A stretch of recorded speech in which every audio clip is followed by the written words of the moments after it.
Šiandieną kalbiname vaikiną jau nuo mažens pamilusį muziką. Tai Kupiškio Lauryno Stuokos Gucevičiaus gimnazijos gimnazistas Valentinas Kaminskas.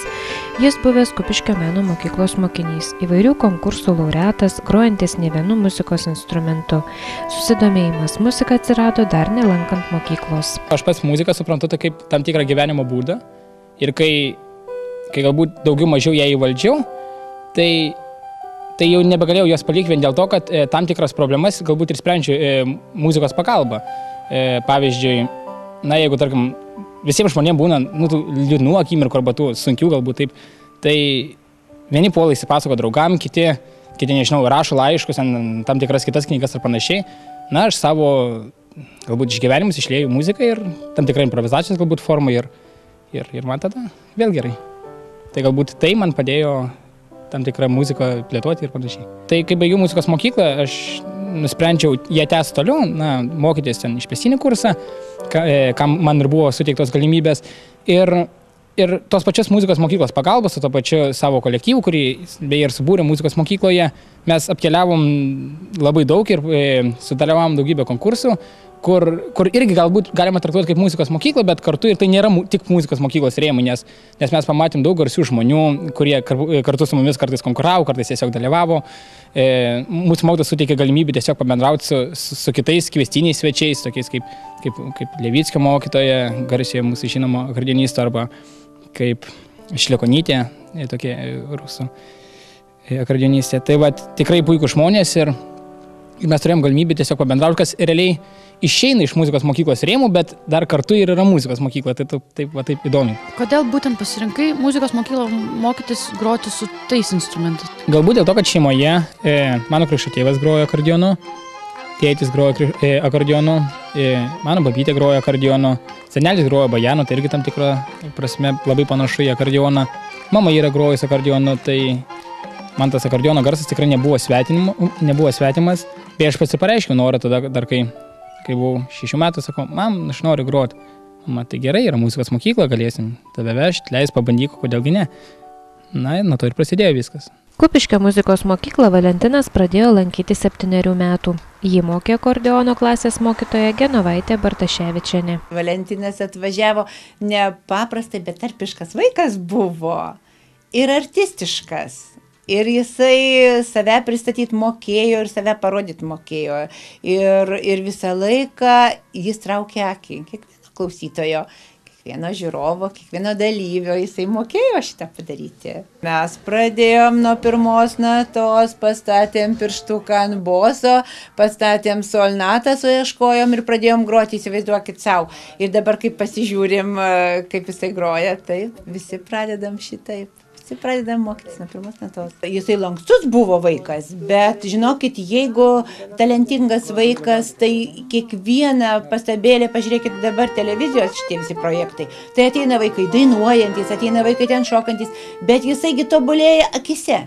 Jeigu jis turi tų dievulio duotų talentėlių, tai jis kyla, jam kiekviena pastaba jį kelia į dangų.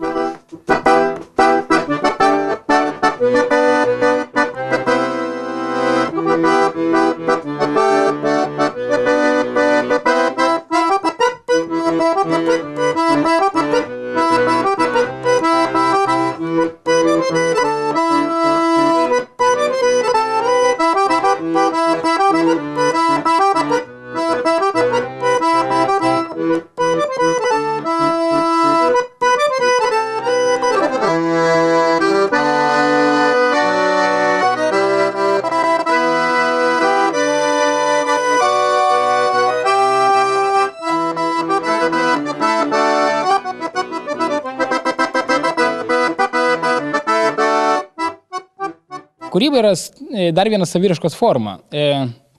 Atlikti kūrinį, daugelis gali ir tas pats pirmokas muzikos mokykloje atlieka savo lygio kūrinį, trečiokas savo lygio, o man dabar kol kas smagiau išbandyti galbūt būti pirmokas kūrėjų kategorijoje, negu būti, nežinau, pažengęs, tiesiog muzikantų kategorijoje. Tai nežinau, galbūt dėl to, kad kažkas naujo, iš dalies tas pats, bet iš dalies kažkas naujo, nes tu domiesi, tu ieškai tam tikrų sąskambių, galbūt ieškai, kas galbūt įdomu, kas galbūt nauja, galbūt kartais bandai perteikti tam tikrą idėją arba mintį, kuri, nežinau, kuri net aprašyti būtų sunku, korėdant tam tikrą jausmą ar panašiai, o tu bandai tai išreikšti muzikoje, bet ne taip tiesiogiai, kaip galbūt išreiškia Čiurlionis, ten jūra, visi girdim jūrą, arba ten miškas, miške, ten, girdim visi mišką, bet pabandyti atrasti tam tikrų, nežinau, tam tikrų akcentų, tam tikrų detalių, kurios kažkuria prasme kitiems žmonėms sukeltų galbūt tą jausmą arba ta melodija nukeltų juos į tą būseną kažkokią. Tai va tokių paieškų yra, bet vėlgi tai nėra tik tiesioginis. Kartais tiesiog, graži melodija visai mintyse skamba. Tiesiog reikėtų gražiai susisteminti, tada pagauni kažkokią idėją ir panašiai, bet kartais tai nebūna tik jausmas, bet kokiu atveju tos paieškos mane labiau žavi negu tiesiog kūrinių atlikimas, kad ir kokio techniškumo galbūt tas kūrinys būtų.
Akordeonas iš tikrųjų yra labai man brangus ir artimas iš tikrųjų. Galbūt vien dėl to, kad nuo jo pradėjau savo muzikavimą, jeigu taip galima pavadinti, bet pastaruoju metu man kažkaip artimesnis galbūt yra pianinas. Galbūt dėl to, kad akordeonu išbandžiau labai daug dalykų ir daug aš jau galiu su juo ką padaryti, o pianinu, iš tikrųjų, mano technika dar nėra tokia galbūt pažengus, kiek galbūt akordeonu, ir galbūt dėl to jis mane traukia tam tikra naujovė lyginant su akordeonu. Kaip pasižiūri internete ir visą kitai, kaip pianinu ten groja ir tom stygom ir panašiai, tai yra kažkokia, avantiūra tam tikra ir galbūt kupiškai kas nors pamatys, sakytų, baik laužyti pianiną ir panašiai, kai pasaulyje tai yra priimta ir įdomu, bet galbūt vien dėl to renkuosi pianiną ir šiuo metu teikiu pirmenybę jam.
Pirmiausia, galbūt visą, ką matydavo, viską, ką atlieku, ką groju, ką bandu, tai galbūt buvo mokytoja. Jinai visą laiką leisdavo man ieškoti, bandyti ir niekada nesakydavo, va, čia improvizacija, čia nesąmonė, čia nelygis. Vis laik sakydavo, o, labai gerai, ieškai ir galbūt netgi viena iš paspirčių man buvo, kai mes grojom Richard Galliano, beje to, kur minėjau prieš tai, kūrinį New York Tango, kuris, na, tikrai buvo gerokai aukščiau negu mūsų lygis leido ir ten buvo improvizata dalis, tai būtent ją aš ir gavau, tai buvo tam tikras iššūkis man nugalėti tą mano susikaustimą scenoje kartais, nes jis kartais jausdavosi. Tai va, tam tikra pradžia ir tam tikras mokytojas pamatymas, kad aš galiu kažką bandyti, kad būtent aš galiu kažką ieškoti, kurti ir panašiai. Vėlgi turėčiau išskirti būtinai iš viso tarpo, tai yra mano tėvai ir seneliai, kurie vis laik palaikė, kurie negalėtų savo laiko vežioti mane, nes galbūt jeigu jie būtų matę, kad arba netikėjo mano galimybę, kad aš galiu kažką padaryti, tai sakytų, nu tai pradai šiandien arba, nėra ko nuvažiuoti ir panašiai, bet tikrai su tokiu pasišventimu visą laiką ir stebėdavau ir naktim laukdavau manęs, bet niekada nesulaukiau jokių priekaištų ir jokių kitokių ir visą laiką sulaukdavau padrąsinimo. Dabar pastaruoju metu jau įsijungia ir brolis į tam tikrą veiklą, ypač į kūrybinę veiklą. Aišku, jis kartais skeptiškai, nesąmonė. Ar panašiai, bet kartais labai prisikalbinu ir tikrai padeda. Ir pastebėjau, kad tie kūriniai, kada mes dirbam kažką kartu, kada jisai pasako, šitą vietą galbūt pataisyk šitą vietą, tai iš tikrųjų sulaukia tam tikro įvertinimo galbūt ir tam pačiam SoundCloud'e, jeigu taip kalbėti. Ir šiaip ir pasijaučiu, kad jie yra kažkiek galbūt rimtesni, brandesni ir galbūt, kažkurios vietos tikrai labiau pašlifuotos, negu būčiau aš pats pasakęs, man užtenka. Tai va, iš tikrųjų palaikymo sulaukiu iš visų šitų žmonių. Pasiekimų buvo be galo daug, bet chronologinė tvarka vardinti jau reiktų versti, žinokit, metraštį, todėl, kad buvo Auksinės žvaigždutės televizijos konkursas Panevėžio televizijoje, irgi įspūdingai ėmėsi, griebėsi jisai kaip visą laiką karštai ir dėl to, kad per daug gal buvo tų veiklų, gal nebuvo pirmos vietos, buvo tik trečia, bet ir tai jėga, juk kiek vaikų te bandė iš viso save pristatyti per televiziją. Tai čia retas atvejis. O po to buvo bendri projektai, tiesa, dargi buvo mūsų liepsnojantis akordeonai, Grand Prix buvo. Taip, kad buvo tokių tikrai įspūdingų pasiekimų, kurie mes ruošėmės. O po to visą veiklą sukoncentravom į ansamblinį grojimą, į liepsnojančio akordeono kolektyvą, į keliones, į Lenkiją, ir į Latviją, ir į Baltarusiją. Ir ten tikrai mums atimdavo be galo daug laiko.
Aš manau, kad pragyventi galima iš visko, jeigu tu stengiasi būti geriausias tame arba esi labai naujoviškas. Bet kokiu atveju, net jeigu tu išrasi kažką naujo, galbūt kaip Selas mūsų Lietuvoje pradėjo elektroninę muziką, ko iki tol nebuvo, tai bet kokiu atveju tu ir turi tai daryti gerai, labai gerai, nes tai vėl atsirėmė į tai, kad tu turi pirmiausia būti geriausias savo toj srityje. Ir atsakymas tada tikrai taip, nes mes turim tą patį pavyzdį, tas pats Levickis, kuris atrodo groja to pačio akordeonu kaip ir aš, atvažiavo čia iš Anglijos pagrot, va čia laimėjom. Jisai jau daug visko padaręs, daug visko pasiekęs jau tenai technikos prasme. ir įdirbys visą tai grojimėjo matosi ir panašiai, bet dabar jis groja su garsiais atlikėjais ir panašiai ir sakau tikrai, aš manau, kad jisai jau vieną akordeono pagalbą išsilaikys irgi pakankamai gerai, nors gal prieš kelius metus mes jau galbūt net nežinom, kas jis toks. Mes žinom daug, kad ir Kupišky daug garsių, žinomų mums dainininkų, bet vėlgi paklauskim patys savęs ir galbūt jie gali paklausti savęs, kiek jų išliks tų dainininkų, tų muzikantų, vėlgi kiek baigia muzikos mokyklą, kiek jų groja po visko, vėlgi klausimas. Ir galbūt jeigu jie baigia muzikos mokyklą, jau nebenori groti, tai labai didelis kyla klausimas, ar jie ateityje iš muzikos sugebėtų išgyventi ir kažką daryti. Tai galbūt pirmiausia reikia užsidėgymo, reikia noro ir pasišventimo tam. Tai buvo toks festivalis Prancūzijoje, mane pakvietė, pasiūlė man mokytoją, kad galbūt galėčiau dalyvauti kaip narys Panevėžio šokių kolektyvė ir kartu ansambliukan, dalyvauti Prancūzijoje, ten, kur buvo keletas šalių festivalis, galbūt taip. Tai aš pasinaudojau tą galimybę ir tiesiog išvažiavom kartu į Prancūziją, ten paruošti tą programą ir dalyvauti, atstovauti savo šalį. Taip pat. Vieną kartą laimėjom Lietuvos laureatų vardus ir vieną kartą laimėjom diplomantų vardus. Buvo galimybė ir jie pasinaudojom ir užėmėm 3 vietą Baltarusijoje. Prieš 100 šalių saugusių kategorijoje dar mes tuo metu buvom maži labai. Tai iš tikrųjų, tam tikra patirtis vėlgi. Dar vienas renginys prisiminiau, kur dalyvavom, tai buvo Posavos mieste ir iš tikrųjų toks gana įsimintinas, nes mes tuo metu buvom dar labai maži, kai mes tuo metu dalyvavom, aš berods 6 ar 5 buvau. Tai vien tas jausmas, kai tu išeini į salę, kuri nėra tokia maža, galbūt gali įsireikšti kaip galbūt mūsų kultūros namų salė, arba ten, kad ir ta scena, kur padaro prie fontanų, tai yra milžiniška scena ir tu išeini ten gal 20 000 žmonių, žiūri tave ir galų galėtų esi ne Lietuvoje, tai yra iš svetur atkeliavę įvairių šalių, iš Ukrainos, iš tos pačios Baltarusijos, iš kitų šalių ir jie į tave žiūri, tu atstovauji Lietuvą, tai yra pirmas dalykas, o antras dalykas, kad tu esi toks mažas ir prieš tave stovi tokia auditorija ir vien tas jausmas iš tikrųjų, kad vien tai, kad tu čia jau esi, tai iš tikrųjų toks nepakartojamas jausmas ir galbūt bene įsimintiausias koncertas iš visų, kiek man teko groti. Žinau, kad buvai vienas iš kvinteto liepsnojantis akordeonai narys. Papasakok apie tai plačiau, kaip įkūrėte, kaip sekėsi veikla, kodėl baigėte? Baigiam labai dėl logiškos priežasties. Pirmiausia tai, kad Edgaras ir Karolis baigė gimnaziją ir išvažiavo mokytis į kitus miestus, taigi atstumas dėl repeticijų ir tai pirmas dalykas, o antras dalykas galų gale, jeigu nebeliktų kokybės, net jeigu ir grįžtų savaitgalis, mes parepetuom kažką, mes negalėtume išlaikyti kokybės, net negalėtume išlaikyti, nebekalbu apie kilimą, tai kam tada tokio reikia rezultato? Galų gale man 12 klasė, tai vėlgi nebesinorėtų turgytis, man ir aisti lygiai taip pat. Tai yra priežastis, dėl ko baigiam. O kaip įsikūrėm, tai buvo pasiūlyta galimybė mums rašyti kompaktą ir mums reikėjo kažkokio pavadinimo, kažkokio tarsi apibendrinimo viso šito, kas mes tokie esam. Ir mūsų mielas kolega Karolis kažkaip besiūlydami mes idėjus, taip, liepsnojantis akordeonai. Jokais mokytojai patiko, aišku, mums irgi taip neblogai išpačiuvoja, taip visai smagiai jį pavadinom iš tikrųjų. Tai mes grojom mūsų mokytojos Genovaitės Bartaševičienės orkestrėlį, kai mes ten buvom, dar kai mokiniai.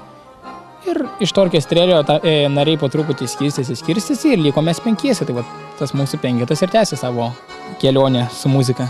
Išleidom vieną kompaktą, mecenatas pasiūlė įrašyti dar sekantį kompaktą, bet kadangi jiem buvo mokslo metų pabaiga ir iš tikrųjų jie ruošėsi egzaminam ir mes tos programos nebebūtume techniškai padarę ir galų gale mes žinom kiek laiko, tai užtruko. Todėl mes apsiribojom ir pasitenkinom vienu kompaktu ir mes esam patenkinti tuo, kad mes jį vieną turim ir turim tokį, kokį turim iš tikrųjų. Tai yra labai gerai.